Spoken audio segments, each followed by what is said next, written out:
Pro tip here. When you're doing construction or doing a new kitchen and things, you get appliances in. But sometimes they go in a little early and you still have more work to be done. So, in that case, what you need to do is you need to protect them just like this. See here? I got a nice cardboard shield over this fridge and a wonderful little cardboard shield over this dishwasher. These are stainless steel appliances. That means if you just look at these things the wrong way, you'll dent them. Yeah, you'll dent them. It'll be terrible and awful.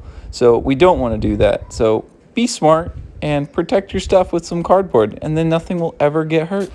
I hope this tip helps.